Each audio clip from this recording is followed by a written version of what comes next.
अल्हम्दुलिल्लाह अल्हम्दुलिल्लाहि रब्बिल आलमीन वस्सलातु वस्सलामु अला रसूलिहिल अमीन व अला आलिहि व अस्हाबिहि अजमाइन अम्मा बाद।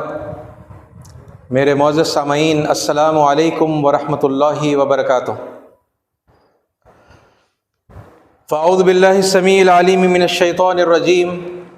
बिस्मिल्लाहिर रहमानिर रहीम। या अहलल किताबी क़द जाअकुम रसूलुना युबय्यिनु लकुम कसीरम मिम्मा कुन्तुम तुख़्फ़ूना मिनल किताब व याफ़ु अन कसीर क़द जाअकुम मिनल्लाहि नूरुन व किताबुम मुबीन। सदक़ल्लाहुल अज़ीम व सदक़ रसूलुहुन नबियुल करीम व नहनु अला ज़ालिका मिनश शाहिदीन। सबसे बेहतरीन और ख़ुसूसी तारीफ़ सज़ावार है अल्लाह रब्बुल आलमीन के लिए, जो इस पूरी कायनात का तन्हा खालिक, मालिक, राज़िक़ और परवरदिगार है। और हज़ारों लाखों सलातो सलाम हो अल्लाह के तमाम ऋषियों पर, तमाम पैगंबरों पर और अल्लाह के आखिरी पैगंबर हज़रत मोहम्मद मुस्तफ़ा सल्लल्लाहु अलैहि वसल्लम पर, जिन्होंने अल्लाह का सच्चा पैगाम अल्लाह के बंदों तक पहुँचाया, उसे याद दिलाया और उसका हक़ अदा किया। अज़ीज़ साथियों, 12 रबीउल अव्वल अल्लाह के आखिरी पैगंबर ख़ातमुन नबिय्यीन, अल्लाह के अंतिम ईशदूत हज़रत मोहम्मद मुस्तफ़ा सल्लल्लाहु अलैहि वसल्लम के जन्मदिन के तौर पर मनाया जाता है। मिलादुन नबी इस दिन को मनाया जाता है और तमाम दुनिया में मिलादुन नबी मनाने वाले लोगों को तहे दिल से मुबारकबाद, तहे दिल से शुभकामनाएँ। अज़ीज़ साथियों, जो लोग मोहम्मद सल्लल्लाहु अलैहि वसल्लम को अल्लाह के आखिरी पैगंबर की हैसियत से मानते हैं, वो उनकी बहुत सारी खूबियों को और उनके आला अखलाक और किरदार को इस मौके पर ख़ास तौर पर बयान करते हैं। और उसी हवाले से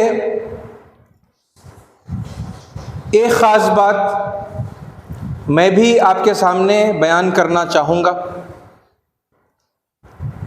और वो ये है जो कुरान मजीद की इस आयत के अंदर बयान फरमाया गया है, जो अभी मैंने आपके सामने अरबी में तिलावत की। इस आयत में परमेश्वर यानी अल्लाह ने इरशाद फरमाया, या अहलल किताब,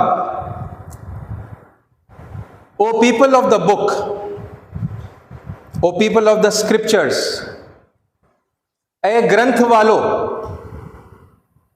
जो लोग ये मानते हैं कि उनके पास परमेश्वर का संदेश है, परमेश्वर के पास से आई हुई किताब है, ईशवाणी, देववाणी, कलाम इलाही, वर्ड ऑफ गॉड, उन सबको मुखातिब किया जा रहा है। और ये कहा जा रहा है, या अहलल किताब, ए किताब वालों, क़द जाअकुम रसूलुना, दर हकीकत तुम्हारे पास हमारा रसूल आ गया है, हमारा पैगंबर आ गया है। और वो क्या करता है? युबय्यिनु लकुम, वो तुम पर बय्यन करता है, वो तुम पर वाज़े करता है, वो तुम्हारे सामने क्लैरिफाई करता है, कसीरम मिम्मा कुन्तुम तुख़्फ़ूना मिनल किताब, वो तुम पर बय्यन करता है बहुत सारी उन बातों को जो किताब में यानी कलाम इलाही में, परमेश्वर की किताब में से तुम छुपाते हो। व याफ़ु अन कसीर, और बहुत सारी बातों को वो दरगुजर कर देता है, वो अफू कर देता है, वो नज़रें फेर लेता है, वो इग्नोर कर देता है या ओवरलुक कर देता है ना। क़द जाअकुम मिनल्लाहि नूरुन व किताबुम मुबीन, यकीनन दर हकीकत तुम्हारे पास अल्लाह की तरफ से नूर आ गया है और वाज़े करने वाली किताब आ चुकी है।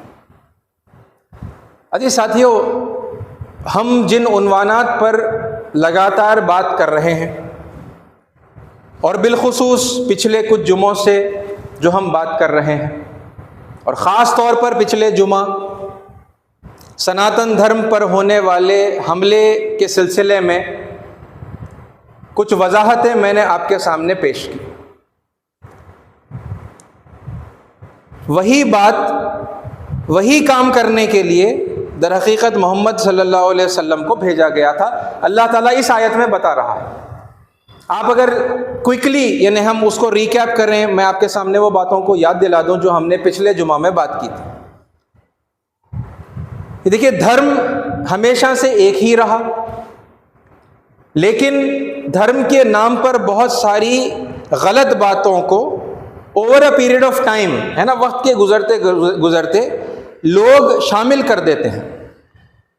कुछ बातें जानबूझकर धर्म के नाम से शामिल की जाती हैं और उन्हें धर्म का हिस्सा बनाया जाता है, वो बन जाता है और फिर एक वक्त के बाद में वो एस्टैब्लिश हो जाता है ना, जानबूझकर।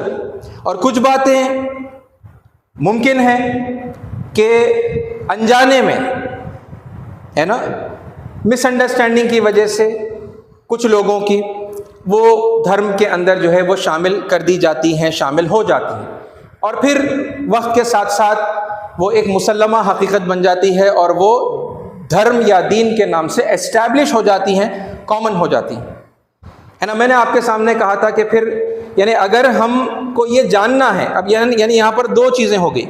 एक हो गया ओरिजिनल दीन, ओरिजिनल धर्म, है ना, सच्चा धर्म, और एक हो गया डुप्लीकेट धर्म, डुप्लीकेट दीन, डुप्लीकेट रिलीजन, या नकली कहें या जो झूठा धर्म है वो कहें, है ना, रियल कहें और फॉल्स कहें। ये जो भी तरीके से हम उसको डिवाइड करेंगे तो दो हो जाएंगे उसके मेन जो है कैटेगरीज, है ना। एक सत्य धर्म और एक असत्य पर जो निर्धारित है, बेस्ड है, वो एक धर्म। मैंने आपसे कहा कि जो सत्य धर्म होगा, सच्चा जो दीन होगा, वो आपको स्क्रिप्चर्स में और जो रिलीजियस अथॉरिटीज़ हैं उनकी लाइफ में बिल्कुल नुमाया क्लियरली आपको मिलेगा। और जो असत्य है वो आपको स्क्रिप्चर्स के अंदर नहीं मिलेगा। और जो हमारे बुजुर्ग हैं, जो हमारे ऋषि हैं, पैगंबर हैं, उनकी ज़िंदगियों में भी वो आपको नहीं मिलेगा।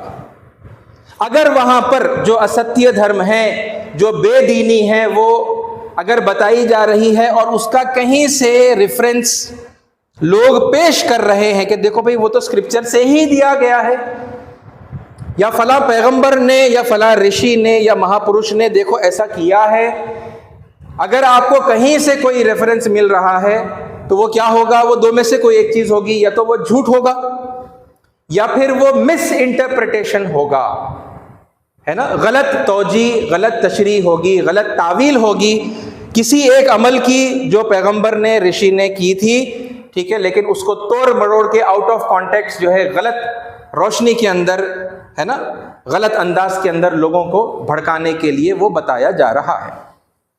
लोगों को भड़काने के लिए बताया जा रहा है या फिर अपना कोई, है ना, उससे जाती मफाद हासिल किया जा रहा है, वो फिर यानी वाई द मिस इंटरप्रिटेशन, क्यों गलत तौजी तशरीह हुई, वो फिर एक अलग, अपनी एक अलग बात है ना। हर किसी के पास मोटिव कुछ डिफरेंट होगा, वो अपने मोटिव को हासिल करने के लिए ये गलत तौजी और तशरीह को करेगा, ठीक है। यहाँ पर यानी ये जानबूझकर भी किया जा सकता है, अनजाने में भी हो सकता है, ठीक है। आमतौर पर जनरल पब्लिक जो होती है ना, किसी भी रिलीजन को मानने वाली, यानी एक वो होंगे जो स्कॉलर्स होंगे और दूसरी वो होगी जो जनरल पब्लिक होगी, ठीक है। हम इन सब को मिलाकर भी अगर हम बात करें तो आम तौर पर कोई भी गलती पर अगर है, किसी मिस इंटरप्रिटेशन को मानता है, उसे फॉलो कर रहा है, तो वो अपनी लाइल्मी में, वो अपनी मिसअंडरस्टैंडिंग में करता है।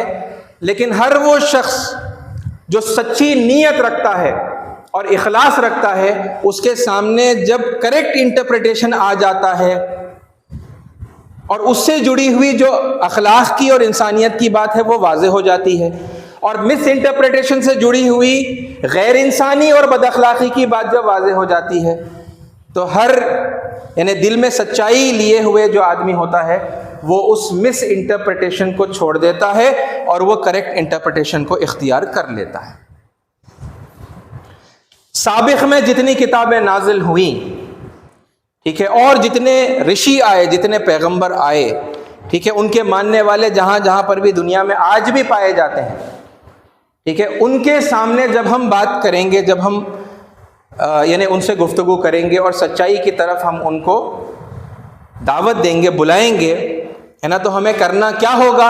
हमें भी करना वही होगा जो करने के लिए मोहम्मद सल्लल्लाहु अलैहि वसल्लम इस दुनिया में भेजे गए, है ना, जिसमें से यहाँ आपके इस काम को बड़े वाज़ेह अंदाज में कुरान मजीद में अल्लाह ताला ने बयान किया। आप क्या कर रहे हैं, एक बार फिर सुन लीजिए।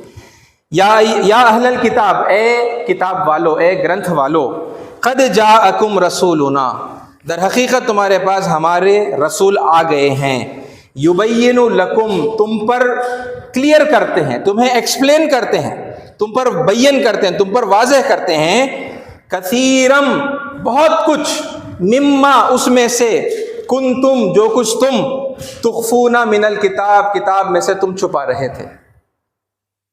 यानी ये एक अपने आप में हकीकत है और हम में से तकरीबन हर कोई जानता है कि धर्म के जो गुरु होते हैं उनमें कुछ सच्चे धर्म गुरु होते हैं, उलमाए हक होते हैं, गुड प्रीस्ट्स होते हैं, है ना, अच्छे पंडित होते हैं जो धर्म की सही व्याख्या, सही इंटरप्रिटेशन, सही एक्सप्लेनेशन को लोगों के सामने रखते हैं। और साथ ही साथ ऐसे होते हैं जिन्हें अरबी में उलमाए सू कहा जाता है, बातिल उलमा, वो नाहक लोगों के अंदर पेश करते हैं, इविल प्रीस्ट्स कहिए, पाखंडी पंडित कहिए, जो लोगों के सामने नाहक को पेश करते हैं हक का नाम देकर, सच्चे धर्म का नाम देकर, है ना। तो वैसे जितने लोग हैं वो दरअसल क्या कर रहे हैं, वो धर्म की सच्ची तालीमात को छुपा रहे हैं और उसके नाम पर वो बातिल, नाहक, है ना, गैर इंसानी तालीमात को वो लोगों के अंदर आम कर रहे हैं। तो रसूल क्या कर रहे हैं, ये जो कुछ सच्ची तालीमात को छुपा रहे हैं, अब कहां से छुपाएंगे, ये भी एक क्वेश्चन है ना। वो कौन सी तालीमात को छुपाएंगे? क्या वो कुरान मजीद की तालीमात को छुपाएंगे जो मोहम्मद सल्लल्लाहु अलैहि वसल्लम पर उस वक्त नाजिल हो रही थी? यानी इस आयत को अपने कॉन्टेक्स्ट में रखकर मैं बात कर रहा हूं, ये सवाल कर रहा हूं। हुजूर अकरम सल्लल्लाहु अलैहि वसल्लम पर कुरान मजीद नाजिल हो रहा है, अब वहां पर अहले किताब जो मुखातिब हैं यहाँ इस कॉन्टेक्स्ट के अंदर, वो यहूद हैं और नसारा हैं, यानी जूज एंड क्रिश्चियंस। क्या जूज के लिए पॉसिबल है कि कुरान की सच्ची तालीमात को छुपाएं? क्या क्रिश्चियंस के लिए पॉसिबल है कि कुरान की सच्ची तालीमात को छुपाएं? ये उनके लिए पॉसिबल नहीं।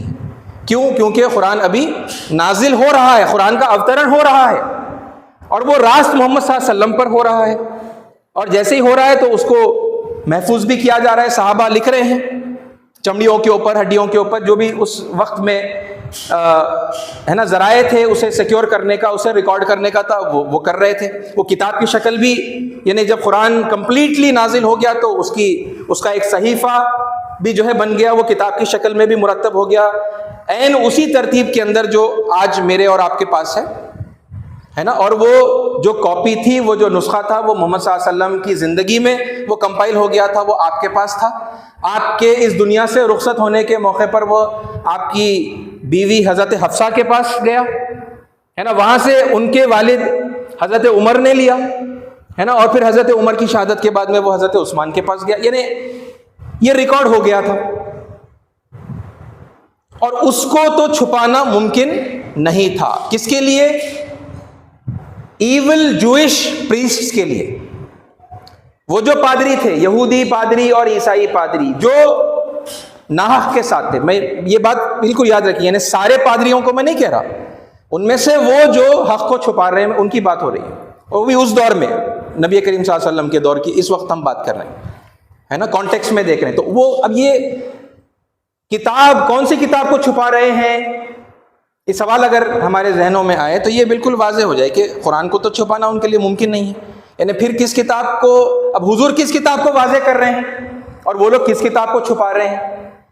तो ये बिल्कुल यानी यहाँ ये बात क्लियर हो जाती है, वाज़ेह हो जाती है कि वो उन पर जो किताब, उनके पास जो किताब, उनके पैगंबर पर जो किताब नाजिल हुई थी, वो लोग उस किताब की सच्ची तालीमात को छुपा रहे थे और किताब के नाम पर वो अनाब शनाब और बकवास और यानी गैर इंसानी और गैर अखलाकी तालीमात को जो है लोगों के सामने पेश कर रहे थे। तो उनकी किताबों की छुपाई गई तालीमात को वाज़ेह कौन कर रहे हैं? ये मोहम्मद सल्लल्लाहु अलैहि वसल्लम कर रहे हैं, है ना। बेसत का एक अजीम मकसद इस आयत के अंदर बयान किया गया। और अगर यानी आप लोग पिछले खुतबों को समाअत फरमा रहे हैं, नहीं किया तो अब आप अगर जाकर कर लें, तो फिर ये बात भी कुरान की रोशनी में आपके सामने मैं वाज़ेह कर चुका हूँ कि वो जो दीन है वो कोई पराया दीन नहीं है। यानी मूसा अलैहि सलाम का दीन, जिसे आज जुडाइज़म कहा जाता है, क्या वो वही दीन नहीं है जो हमारा है? क्या उन्होंने भी अरबी में जिसे इस्लाम कहा जाता है, क्या उन्होंने भी इस्लाम नहीं पेश किया? ईसा अलैहि सलाम जिसे आज जिनके दीन को आज क्रिश्चियनिटी कहा जाता है, तो उन्होंने जो दीन पेश किया, क्या वो वही नहीं है जो मोहम्मद सल्लल्लाहु अलैहि वसल्लम ने रिमाइंड करवाया? और हर पैगंबर सैयदना आदम अलैहिस्सलाम से लेकर हज़रत ईसा अलैहिस्सलाम तक जो दीन लेकर आए वो कौन सा था? वो वही था। हर पैगंबर क्या कर रहा है? उससे पहले जो किताब आई है, उससे पहले जो पैगंबर या ऋषि आए हैं, है ना, उनकी तालीमात को जो बिगाड़ दिया गया है ना, जो छुपा दिया गया है, जो हक और बातिल को मिक्सअप करके, है ना, सत्य और असत्य को बिल्कुल गड़बड़ करके जो लोगों के सामने पेश करे, तो यानी आम आदमी कंफ्यूज हो जाता है। तो हक के साथ बातिल वाली बात को भी वो इख्तियार कर लेता है ना। और फिर झूठ जो अल्लाह के नाम से धर्म के अंदर, दीन के अंदर जो शामिल कर दिया जाता है, वो सब बुराइयों के साथ जो धर्म बन गया था पिछले पैगंबर के गुजर जाने के बाद, पिछले सहीफे के आ जाने के बावजूद, है ना, तो उसी धर्म को प्यूरिफाई करके अपनी असल हालत में फिर एक बार लोगों के सामने पेश करने के लिए हर पैगंबर आए। और यही मोहम्मद सल्लल्लाहु अलैहि वसल्लम की बेसत का एक अजीम मकसद जो है इस आयत के अंदर बताया गया, यही करने के लिए आए हैं। और इसके मुकाबले में आमतौर पर जो हमारे पास अप्रोच पाया जाता है, चाहे वो क्रिश्चियंस के अंदर हो, मैं ज्यूज़ का मैं नाम नहीं ले रहा क्योंकि वो आमतौर पर प्रोपोगेटिंग ग्रुप नहीं है, वो अपने धर्म का प्रचार करना, लोगों को यहूदी बनाने का काम वो आमतौर पर नहीं करते। ईसाई करते हैं और मुसलमान करते हैं। और करने का अंदाज क्या है? करने का अंदाज ये है कि उनकी किताबों को कंडेम करना, उनकी गलतियों को और बुराइयों को, या जो कुछ भी, यानी अगर कोई सच्चा पैगाम वहाँ पर है उसे मिस इंटरप्रेट करके लोगों के अंदर आम किया गया है। चलो हमें बस मौका मिल जाता है, हम वो मिस इंटरप्रिटेशन को लेंगे और फिर कंडेम करने के लिए लग जाएंगे। और कंडेम करके लोगों को हम चाहते हैं कि उस धर्म से बेजार कर दें और फिर अपने धर्म की अच्छाई, यानी इस्लाम की या क्रिश्चियनिटी की अच्छाइयाँ बताकर हम चाहते हैं कि भाई आप इधर कन्वर्ट हो जाएं। रसूल क्या करने के लिए आ रहे हैं? रसूल उन्होंने जो किताबों को, उनकी अपनी किताबों को, हालांकि वो फिर उनकी अपनी नहीं है, वो हमारी भी है, क्योंकि अल्लाह ताला ने उन सब किताबों पर ईमान लाने का हमें भी हुक्म दिया है। तो फिर वो कोई पराई किताब, वो उनकी किताब नहीं हुई। ये तो फिर भी हम यानी थोड़ा डिस्टिंग्विश करके बात वाज़ेह होने के लिए यानी ऐसे अल्फाज फिर भी इस्तेमाल करना पड़ता है। लेकिन फिर भी अब उनकी किताब, उन पर जो किताब नाजिल हुई, वो उसे छुपा रहे थे, उसको वाज़ेह करने के लिए रसूल आ गए। तो कम से कम वो लोग जो मोहम्मद सल्लल्लाहु अलैहि वसल्लम को मानते हैं और उनके हवाले से उनके वजूद पर जश्न मनाते हैं, उनकी पैदाइश की जो मिलाद मनाते हैं, मिलादुन नबी मनाते हैं, तो ए मुसलमानों, क्या हमें नहीं चाहिए? खैर, नहीं मनाने वालों के लिए भी ऑफ कोर्स, ये ऐसा नहीं है कि नहीं मनाने वालों के लिए ये नहीं है, ये तो सब के लिए है जो मोहम्मद सल्लल्लाहु अलैहि वसल्लम को मानते हैं। तो क्या हमें वो काम नहीं करना चाहिए जो रसूलुल्लाह सल्लल्लाहु अलैहि वसल्लम कर गए हैं, जो सिखा गए हैं? है ना, आपके उसवे हसना से जो है ये बात हमारे सामने आती है कि सामने जो ग्रोह है वो भी हमारे अपने लोग हैं, है ना, खूनी एतबार से भी, ख़ानदानी एतबार से भी, कौमी एतबार से भी, दीनी और धार्मिक एतबार से भी वो सब हमारे लोग। मगर धर्म के नाम से क्या हो गया है, उन्हें कुछ गलत बातें पहुंची हैं, गलत बातें बताई गई हैं, जानबूझकर किसी ने बताई, अनजाने में किसी ने बताई, और धर्म के नाम से वो उन तालीमात को जो है अब मानने लगे हैं। फ़िक्र और अमल, यानी दो ब्रॉड चीज़ें अगर हम देखें तो क्या होगा धर्म के नाम से, फ़िक्र और अमल। तो फ़िक्र के अंदर कुछ खराबियाँ इख्तियार कर चुके हैं और अमल के अंदर जो है कुछ बुराइयाँ जो है आ गई हैं, है ना। तो फिर जब उन बुराइयों को वाज़े किया जाएगा, उनकी गलती जब वाज़े की जाएगी, जब ये बता दिया जाएगा कि भाई ये आपके ग्रंथ में नहीं है ना, या फिर जो कुछ बताया गया था वो ये नहीं था, वो कुछ और था, और वो उसे मान लेंगे, वो उसे करेक्ट कर लेंगे, तो वो राह रास्त पर हैं, है ना। वो राह रास्त पर होंगे तो फिर उनके लिए जन्नत की बशारतें हैं। तो अजीज साथियों, अल्लाह के नबी सल्लल्लाहु अलैहि वसल्लम के हवाले से अब मैं वापस मतलब उसी यानी टॉपिक के अंदर जा रहा हूँ जिसे हमने पिछली मर्तबा शुरू किया था। सनातन धर्म पर होने वाले एतराज़ात को अगर हम समझें तो ये यानी क्लियर कट हमें एक क्लासिफिकेशन करना होगा कि भाई रियल सनातन धर्म कुछ और है, और सनातन धर्म के नाम से जो बुरी और बुराई की, गैर इंसानी, गैर अखलाकी जो तालीमात लोगों के अंदर जो फैलाई गई हैं, खुद सनातन धर्म के मानने वाले यानी बड़ी तादाद में अगर उसे मान रहे हैं, उसे प्रैक्टिस कर रहे हैं, और फिर हो सकता है कि यानी उनके कई लोग एक्स हिंदू होते चले जा रहे हैं, एक्स सनातनी होते चले जा रहे हैं, सनातन धर्म को छोड़कर जा रहे हैं। क्यों? क्योंकि वो इन गैर इंसानी तालीमात से, गैर अखलाकी तालीमात से बेजार हैं। और वो लोग जो फिर ईसाई हैं, मुस्लिम हैं, यहूदी हैं, जो मतलब बहरहाल वो अपने आप को सनातन धर्म से कभी भी मतलब कोई ताल्लुक़ उन्होंने एक्नॉलेज नहीं किया, और उन्होंने यानी लगातार जो है सनातन धर्म को कंडेम किया। अब ये मौका मिल गया उन्हें फिर और कंडेम करने का, तो फिर अब बढ़ चढ़ कर, है ना। तो वो जिस चीज़ पर एतराज़ किया जा रहा है ना, उसे अब हम यानी अपने सब्जेक्ट में लेंगे और उस पर हम बात करें। पिछली मर्तबा मैंने कुछ बहुत इम्पॉर्टेंट कोर वैल्यूज़ जो असल में सनातन धर्म की तालीमात को बिलोंग करते हैं, जो ऐन इंसानी तालीमात हैं और ऐन अखलाकी, है ना, गुड कैरेक्टर वाली जो तालीमात हैं, वो मैंने आपके सामने पेश की। अब हम आते हैं उस पर जिस पर एतराज़ हुआ, है ना। और एतराज़ होने वाली बातों में दो मशहूर बातें जो उस मौके पर, है ना, वहाँ पर जिस पर एतराज़ हुआ, वो हैं औरतों के साथ बदसलूकी, है ना, और वुमेन के जो राइट्स हैं उनसे उन्हें महरूम करना, और दूसरा है कास्ट सिस्टम। ठीक है, तो कास्ट सिस्टम को इस वक्त मैं ले रहा हूँ, है ना, और उसके ऊपर सनातन धर्म में असल में क्या कहा गया वो हम देखेंगे, और फिर उसका जो बिगड़ा हुआ वर्जन वो तो सबको मालूम ही है ना। बाय बर्थ किसी को नीच समझना, छोटा समझना, शूद्र समझना, और बाय बर्थ किसी को जो है ऊंची जाति का समझना, ब्राह्मण समझना, ये तो उसका बिगड़ा हुआ वर्जन है ना। और फिर वो जो निचले तबकात के, लोअर कास्ट के जो लोग होते हैं उनके साथ गैर इंसानी और गैर अखलाकी जो है मामलात करना, ये तो हम जानते ही हैं। ठीक है, लेकिन क्या इसमें कोई सच्चाई है? क्या इसमें कोई और इंसानी तालीम दी गई थी जिसे बिगाड़ कर जो है अब ये बुरी शक्ल जो है दे दी गई है ना। तो इस पर यानी कुछ वजाहतें आपके सामने रखूंगा। जाहिर सी बात है सारी वजाहतें इस मौके पर मैं नहीं रख पाऊंगा, एक दो बातें आपके सामने रखूंगा और फिर इंशाल्लाह आइंदा मौका रहा तो हम उसे कंटिन्यू करेंगे।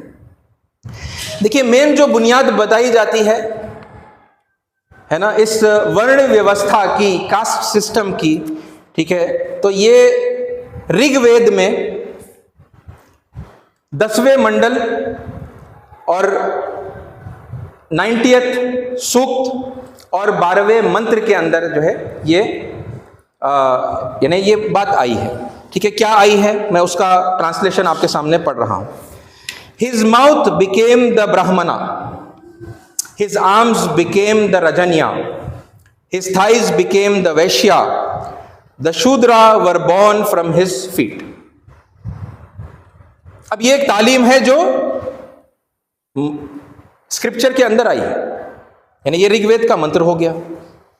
यानी एक तो वो होगी जो बुराई जिसका आप कोई ताल्लुक किसी स्क्रिप्चर से रिलेट नहीं कर सकते, कायम नहीं कर सकते, यानी वो है ही नहीं स्क्रिप्चर में सिरे से। लेकिन कुछ बुराइयां वो होंगी जिनका कहीं आपको कोई रेफरेंस मिलेगा तो फिर अब ये रेफरेंस मिलते ही तो फिर इन्हें प्रूव हो गया, है ना। लोग ऐसे ही समझते हैं कि भाई प्रूव हो गया, देखो अब तो है कास्ट सिस्टम की तालीम सनातन धर्म के अंदर, अब तो ऋग्वेद के अंदर जिसे ऐश्वर्य ग्रंथ माना जाता है ना, देववाणी माना जाता है, देखो उसमें मिल गई। तो ऐसे सिचुएशन में क्या होगा, हमें ये बात समझने की ज़रूरत है कि कोई सच्ची बात जिसका मिस इंटरप्रिटेशन करके लोगों के अंदर आम किया गया। और ये बात यानी मैं उसी हमदर्दी के साथ मैं मुसलमानों से कहूँगा, ईसाइयों से कहूँगा, ठीक है, कि अगर कोई कुरान मजीद की किसी आयत को लेकर उसका रॉन्ग इंटरप्रिटेशन लोगों के अंदर आम करे, जैसा कि अब है ना, कुरान मजीद की आयतों को लेकर लोगों का एतराज़ है कि भाई कुरान मजीद टेररिज्म सिखा रहा है, दहशतगर्दी सिखा रहा है, तो लिहाजा ये जो है आयतों को 26 आयतें 24 आयतें जितनी भी आयतें हैं वो आयतों को कुरान से निकालो। तो एज अ मुस्लिम आप क्या करेंगे, उनके इंटरप्रिटेशन को आप लेकर वो यानी आयतों को निकालने की कार्रवाई करेंगे, या आप ये कहेंगे कि भाई वो इंटरप्रिटेशन रॉन्ग है, वो मिस इंटरप्रिटेशन है, और उस मिस इंटरप्रिटेशन को आप एक्नॉलेज करेंगे, उस गलती को आप एक्नॉलेज करेंगे, चाहे वो जिस किसी ने की हो, वो जानबूझकर की अनजाने में की, वो हमारा बहस का मुद्दा नहीं है। वो कौन किसने किया, नीयत क्या थी, वो अल्लाह ही बेहतर जानता है। लेकिन आप गलती को बोलेंगे, कौन सी गलती, कुरान की गलती नहीं है, आप बोलेंगे ये इंटरप्रिटेशन गलत है, और आप फिर क्या करेंगे, आप उसका सही इंटरप्रिटेशन लोगों के सामने पेश करके लोगों को मुतमईन करने की कोशिश करेंगे। और यही काम बाइबल पर ईमान रखने वाले बाइबल के लिए करेंगे, है ना। बाइबल के किसी वर्स को लेकर कोई मिस इंटरप्रिटेशन करके लोग अटैक अगर कर रहे हैं तो फिर वो बोलेंगे भाई इसका ये मतलब नहीं था, इसका तो सही मीनिंग, सही इंटरप्रिटेशन ये था। तो जी साथियों, बिल्कुल इसी तरह ये मंत्र का एक मिस इंटरप्रिटेशन है, रॉन्ग इंटरप्रिटेशन है, और एक करेक्ट इंटरप्रिटेशन है, ठीक है। और वो भी जो खुद सनातन धर्म के स्कॉलर्स कर चुके हैं ऑलरेडी। यानी मैं अगर बता रहा हूं तो ये कोई नया इंटरप्रिटेशन करेक्ट वाला मैं लेकर नहीं आया हूं, बल्कि सनातन धर्म के मानने वाले खुद वो इंटरप्रिटेशन दे चुके हैं, बारहा दे चुके हैं, ठीक है। लेकिन ये सेलेक्टिवली अब वो उसको इग्नोर करना और फिर रॉन्ग इंटरप्रिटेशन को इख्तियार करके फिर अब उसके ऊपर जो है धूम मचा देना और अटैक करना और कंडेम करने का जो रवैया है, तो ये रवैया गैर मोहम्मदी रवैया है, ये गैर इस्लामी रवैया है। ये बात को हम लोग समझने की कोशिश करें, है ना। क्योंकि जो आयत मैंने आपके सामने पेश की उससे क्या वाज़ेह हुआ कि उनकी किताबों के जो बातें छुपाई गई थी उनका करेक्ट इंटरप्रिटेशन बयान करने के लिए रसूलुल्लाह सल्लल्लाहु अलैहि वसल्लम आए थे, ठीक है। और दूसरी भी आयतें, मैं वो आयतें सारी लिया नहीं मैंने, क्योंकि फिर टॉपिक और लंबा हो जाएगा कि लोग कैसे हक़ और बातिल को खलत मलत करते हैं और फिर झूठी बातों को भी शामिल करते हैं, ठीक है, खुदा के नाम से वो फिर बयान करते हैं, ओके। तो वो सब चीज़ों की वजाहतें रसूलुल्लाह सल्लल्लाहु अलैहि वसल्लम ने की हैं, ओके। तो अब इसका सही इंटरप्रिटेशन क्या होगा, देखिए इसमें एक बात आप देखें जो इंसानी जिस्म से ताल्लुक़ रखती है उसे पहले हम देख लें। देखिए हमारे जिस्म में एक हमारा सर है या ब्रेन है, इंटेलेक्ट है, जहाँ पर इन्हें हम कार फरमा होती है, ठीक है। फिर हमारे आर्म्स एंड शोल्डर्स हैं, हमारी भुजाएं हैं, है ना, हाथ हैं। फिर हमारा ये थाइस का ये एरिया है, ठीक है, और हमारे पैर हैं, फीट हैं। अब इन तीन चीजों को, feet, thighs and arms and shoulders, इन्हें कौन कंट्रोल करता है, इन्हें कौन कंट्रोल करता है? क्या इनमें से हर एक अपनी खुद की मर्जी का मालिक है? हाथ को जो समझ में आया हाथ करने लगता है, पैर को जो समझ में आया पैर करने लगता है ना, थाइस को जो समझ में आया वो थाइस करने लगते हैं, ऐसा होता है? या ये सब के सब कम से कम एक नॉर्मल इंसान में, अब आप यहाँ एक्सेप्शन मत लाइए कि कोई मेंटली रिटार्डेड है वो ऐसी ऐसी हरकतें कर रहा है, ठीक है, वो एक्सेप्शनल एग्जाम्पल्स को यहाँ मत लाइए। नॉर्मल इंसान, हर नॉर्मल इंसान के हाथ और थाइज और फीट कौन कंट्रोल करता है? उसका माइंड, उसका ब्रेन कंट्रोल करता है। फिजिकली ब्रेन कंट्रोल करता है, इंटेलेक्चुअली माइंड कंट्रोल करता है। ये एक हकीकत है या नहीं है? ये ज़रूरी है या नहीं है?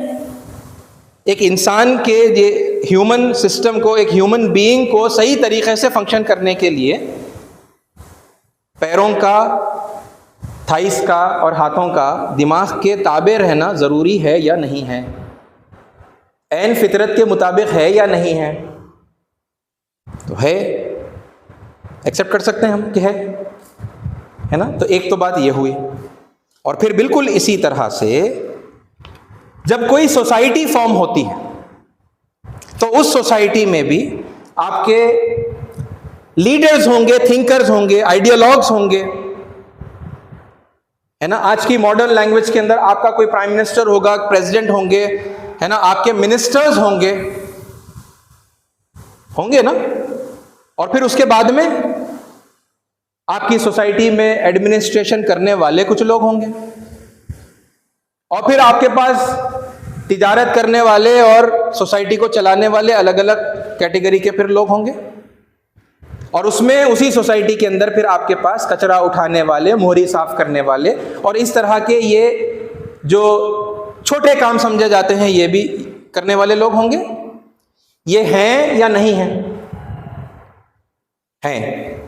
अच्छा, फिर सोसाइटी को प्रॉपरली फंक्शन करने के लिए क्या ये जो 3 निचली कैटेगरी के जो लोग हैं, क्या इन्हें अपने मिनिस्टर्स की, अपने लॉ मेकर्स की, अपने थिंकर्स की बात के मुताबिक, यानी जो कानून बनता है, जो सिस्टम बनता है, उसे फॉलो करने की आवश्यकता, ज़रूरत है या नहीं है?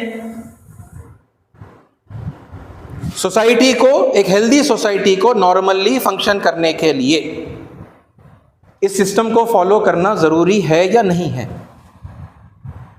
या हर कोई वो करे अपने मनमानी जो उसके जी में आए? वो रोड के लिए जो जिसके जी में आए वो अपना कानून बना ले, है ना। शादी के लिए जो जिसके जी में आए वो अपना कानून बना ले, तिजारत के लिए जो जिसका जी में आए वो अपना कानून बना ले। क्या करें आप बताइए? क्या करें नहीं, क्या होता आ रहा है ना। इंसानियत की पूरी तारीख के अंदर क्या होता आ रहा है? तो क्या सारे लोग अपनी गवर्नमेंट, अब आजकल उसे गवर्नमेंट कहते हैं, तो आप गवर्नमेंट, सिटीजन्स जो है वो गवर्नमेंट के रूल्स को फॉलो नहीं करते, चाहे वो फिर ये 3 में से कौन सी भी कैटेगरी में हो? करते हैं। ये एक नेचुरल सिस्टम है जिसके बगैर कोई सोसाइटी फंक्शन ही नहीं कर सकती। सबके सब प्रधानमंत्री बन गए, सबके सब मिनिस्टर बन गए, तो क्या सोसाइटी फंक्शन करेगी? करेगी? कोई कचरा नहीं उठाएगा, कोई तिजारत और बिजनेस नहीं करेगा, कोई यानी एम्प्लॉय नहीं रहेगा, है ना, न कोई पुलिस वाला रहेगा, न कोई जुडिशरी, सब मिनिस्टर बने हुए हैं, तो सोसाइटी फंक्शन नहीं कर सकती, है ना। तो ये एक नेचुरल तकसीम है इंसानों की, जो एक सोसाइटी के हवाले से मैंने आपके सामने बताया। और ये सिर्फ सोसाइटी और कंट्री में नहीं है भाई, आपका छोटे से छोटा कोई आप इदारा ले लीजिए, कोई प्राइवेट कंपनी ले लीजिए, या फिर मैंने गवर्नमेंट, है ना, कोई यानी ऑर्गेनाइजेशन को ले लीजिए, आपका कोई भी इदारा ले लीजिए भाई, आपकी मस्जिद का इदारा आप ले लीजिए, या मदरसा आपका होगा, मंदिर आपकी होगी, है ना, रिलीजियस, यानी मैं आपको बता रहा हूँ इदारे की बात। क्या आपके पास कोई मस्जिद की कमेटी का सदर नहीं है? कोई उनके एडवाइजर्स, मस्जिद की कमेटी के कुछ अहम लोग हैं या नहीं है? फिर उसमें मस्जिद को चलाने वाले, उसमें कंट्रीब्यूट करने वाले, यानी साहब इस्तात लोगों का एक कोई ग्रोह आपके पास है या नहीं है? आम मुसल्ली आपके पास अलग से फिर आते जाते, है ना, वो कोई एडमिनिस्ट्रेशन में नहीं है, बस आए, उन्होंने मस्जिद की सहूलत इस्तेमाल कर ली, उन्होंने वज़ू कर लिया, है ना, नमाज उन्होंने अदा कर ली, और फिर मस्जिद की साफ़ सफाई, है ना, वज़ू खाने को धोना और टॉयलेट्स और वॉशरूम्स वगैरह को जो है साफ़ करना, इसके लिए आपने किसी को रखा है या नहीं रखा है? तो फिर आपने ये सब क्यों किया? आप तो ये सिस्टम को नहीं मानते ना। तो समझ में ये आता है कि दरअसल ये सिस्टम के 2 वर्जन्स हैं, एक ट्रू वर्जन है, एक फॉल्स वर्जन, है ना। ट्रू वर्जन क्या है? वो जो नेचुरल है, जिसके बगैर सोसाइटी जो है फंक्शन नहीं कर सकती। एक घर भी फंक्शन नहीं कर सकता, घर में भी एक जो है घर का बड़ा होता है, सरपरस्त होता है, घर के बड़े, है ना, आमतौर पर यानी हस्बैंड, होता है या कोई घर में कोई दादा है, नाना है, कोई बड़े हैं, वो घर के वो बड़े होते हैं। फिर अलग अलग होते हैं घर के बच्चे जो कमा के लाके है ना घर चलाने वाले हैं, फिर घर वाले होते हैं, फिर वो बरल यानी अपने घर के फिर वो सब काम भी करते हैं। तो अजीज साथियों, ये क्या है, ये उसका करेक्ट इंटरप्रिटेशन की तरफ का एक पहलू है जो मैंने आपके सामने बयान किया। ठीक है, देखिए इस चीज़ को स्वामी विवेकानंदा ने बहुत खूबसूरती के साथ में, बहुत वाज़े क्लियर अंदाज में जो है एक बात उन्होंने बयान की। स्वामी विवेकानंदा सनातन धर्म के एक बहुत बड़े है ना एनलाइटेंड पर्सन जो है वर्ल्ड वाइड यानी माने जाते हैं। ठीक है, उनके अल्फाज एज इट इज़ इंग्लिश के अंदर उनकी किताब से लिए हुए मैं आपके सामने पढ़ रहा हूँ, थोड़ी बहुत वजाहत करते हुए, यानी ये पढ़ दूँ मैं बात वाज़े हो जाएगी। एज देर आर सत्वा रजस एंड तमस, यानी सत्वा यानी कि नरम खू इंसान होता है, सॉफ्ट नेचर्ड होता है। रजस मतलब वो एरोगेंस वाला है ना, अहंकार वाला इंसान होता है। और तमस मतलब इग्नोरेंट है ना, नावाकिफ जाहिल किस्म के जो लोग होते हैं। ये क्या है, क्वालिटीज हैं। सो एज देर आर सत्वा रजस एंड तमस, वन और अदर ऑफ दीज गुणास, ये कुछ क्वालिटीज हैं जो होते हैं मोर और लेस इन एवरी मैन, हर इंसान में होते हैं, किसी में कम किसी में ज्यादा। So the qualities which make a brahmana, kshatriya, vaishya and shudra are inherent in every man more or less। तो बिल्कुल इसी तरह ब्राह्मण बनने वाली, क्षत्रिय बनने वाली, वैश्य बनने वाली, शूद्र बनने वाली जो क्वालिटी है, क्वालिटी वो कमी बेशी के साथ हर इंसान के अंदर होती है। बट एट टाइम्स, लेकिन बाज मौकों पर, और but at times one or other of these qualities predominates in him। बाज मौकों पर इनमें से एक या उनमें से ज्यादा कुछ क्वालिटीज किसी इंसान के अंदर क्या होती है, गालिब आती हैं, दूसरी क्वालिटीज पर वो डोमिनेट करती हैं in varying degrees and is manifested accordingly, है ना, और फिर वो उसी शक्ल में जो है लोगों के सामने आती है। Take a man in his different pursuits, किसी एक इंसान को आप ले लें जो अपने जिंदगी के अलग अलग कामकाज के अंदर जो है मसरूफ है। फॉर एग्जाम्पल, मिसाल के तौर पर, when he is engaged in serving another for पे, अगर वो मसरूफ है तनख्वाह के लिए किसी और की अगर वो सर्विस अगर कर रहा है, तो ही इज इन शूद्राहुड, वो शूद्रपन में है। When he is busy transacting some piece of business for profit on his own account, अगर वो अपने मुनाफे के लिए किसी से कोई तिजारत का मामला कर रहा है, लेन देन का मामला कर रहा है, he is a वैश्या, वही आदमी क्या हो गया, अब वो वैश्य हो गया। When he fights to right wrongs, किसी गलती को सही करने के लिए जब वो संघर्ष करता है, लड़ता है, then the qualities of Kshatriya come out in him, तो क्षत्रिय वाले जो यानी क्वालिटीज हैं वो उसके अंदर से बाहर आते हैं, उसी इंसान के अंदर, एक ही आदमी की बात हो रही है। And when he meditates on God, और जब वो खुदा का ध्यान कर रहा है ना, खुदा के गौर व फिक्र के अंदर जो मसरूफ है, और passes his time in conversation about him, या फिर खुदा की तालीम लोगों को दे रहा है, लोगों से बातचीत कर रहा है खुदा के बारे में, देन ही इज अ ब्राह्मण, वही आदमी ब्राह्मण हो गया। और फिर आगे नेचुरली यानी आप अल्फाज पर भी गौर करें, यानी बिल्कुल फितरी बात है, फितरी तरीका है। It is quite possible for one to be changed from one cast into another. कोई आदमी एक कास्ट से दूसरी कास्ट के अंदर जो है नेचुरली चेंज होता जाता है। Otherwise how did Vishwamitra become a ब्राह्मण, यानी ये खुद जो हिस्ट्री की किताबों में हमारे सनातनी भाइयों के पास जो बातें लिखी हुई हैं उसी से रेफरेंस देते हुए बता रहे हैं कि विश्वामित्रा कैसे फिर ब्राह्मण बन गए, एंड परशुरामा क्षत्रिय, परशुरामा कैसे क्षत्रिय बन गए। We find clear proofs about caste being based on qualification यानी नॉट बाय बर्थ, है ना। हमें ये बेशुमार जो है साफ और वाज़े दलाइल मिलते हैं कि ये जो कास्ट वाला जो सिस्टम है ये क्वालिफिकेशन के आधार पर है, यानी इंसान की क्वालिटी और यानी उसकी काबिलियत के आधार पर है। बोथ इन द भीष्म पर्व ऑफ द महाभारत, यानी महाभारत के भीष्म पर्व में भी मिलता है, and in the stories there are of Ajagara and of Uma and Maheshwara. इनकी कहानियों में भी, इनके वाक़यात में भी यही बात बिल्कुल वाज़े तौर पर हमें मिलती है कि कास्ट सिस्टम है, लेकिन वो किस पर बेस्ड है, वो इंसान की काबिलियत के ऊपर जो है मुनहसिर है। और इंसान फिर यानी हर इंसान के अंदर चारों वो क्वालिटीज़ और कास्ट होते हैं, कभी वो एक उसमें होता है, कभी फिर दूसरे में होता है, ज़रूरत के एतबार से, है ना। और सोसाइटी में भी इंसान अपनी काबिलियतों को उभार कर वो फिर अपने कास्ट को बदल सकता है, बदला है।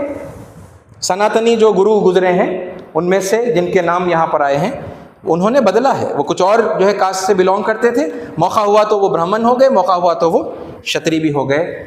ये है उसके कास्ट सिस्टम के करेक्ट इंटरप्रिटेशन का एक हिस्सा जो अभी इस मौके पर मैं आपके सामने बयान कर पाया हूँ। और फिर वजाहतें हैं, अल्लाह ताला ने अगर मौका दिया तो फिर हम इंशाअल्लाह आइंदा भी इसे कंटिन्यू रखेंगे, इसकी और वजाहतें आपके सामने रखेंगे।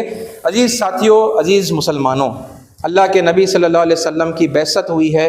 साबिक़ में जो सहीफ़े अल्लाह ने नाजिल किए थे, उन सहीफ़ों को, जो उनकी सच्ची तालीमात को जो दूसरे बाज़ लोगों ने छुपा दिया है, उनको लोगों के सामने वाज़े करने, है ना, उनकी हकीकतों को लोगों के सामने बयान करने। क्योंकि अब लोग देखिए, ये जो गैर इंसानी गैर अखलाक़ी तालीमात को लेकर लोग क्या कर रहे हैं, वो खुदा के दीन पर तनक़ीद कर रहे हैं, वो खुदा पर तनक़ीद कर रहे हैं, और खुदा के भेजे हुए जो पैगम्बर हैं और जो महान इंसान हैं उन पर वो डायरेक्ट तनक़ीदें कर रहे हैं। हो रहा है ना, इस्लाम के साथ भी तो वही हो रहा है। यानी इस्लाम की गलत तौजी तशरी को देखकर लोगों ने अल्लाह को भी गालियाँ दी, मोहम्मद सल्लल्लाहु अलैहि वसल्लम को भी बुरा कहते हैं, कुरान को भी बुरा कहते हैं। और यही फिर ईसा अलैहिस्सलाम के साथ में और बाइबल के साथ में हो रहा है, यही सनातन के साथ में, सनातन धर्म के साथ में कर रहे हैं लोग, है ना। तो वो काम पर आ जाइए खुदा के लिए जो करने के लिए रसूलुल्लाह सल्लल्लाहु अलैहि वसल्लम आए थे। और ये बातें और यानी वजाहत के साथ इंशाअल्लाह, है ना, हुजूर अकरम सल्लल्लाहु अलैहि वसल्लम यही कर रहे थे। और इससे क्या कर रहे थे, लोगों के वो डिफरेंसेस को वो यानी ब्रिज कर रहे थे, दूरियों को ख़त्म कर रहे थे, लोगों को करीब कर रहे थे, है ना। और लोगों को आपस में भी एक दूसरे से जोड़ रहे थे, और सच से भी, सच्चाई से भी वो लोगों को जोड़ रहे थे। तो हम भी यानी इस काम पर आ जाएं। अल्लाह ताला हमें हक़ बात सुनने की, समझने की, उसे कबूल करने की, उस पर अमल करने की और फिर दूसरों तक पहुँचाने की तौफ़ीक़ अता फ़रमाए। आमीन। व आखिर दावाना अल्हम्दुलिल्लाहि रब्बिल आलमीन। जो हज़रात सुन्नतें नहीं पढ़ें, सुन्नतें पढ़ लें।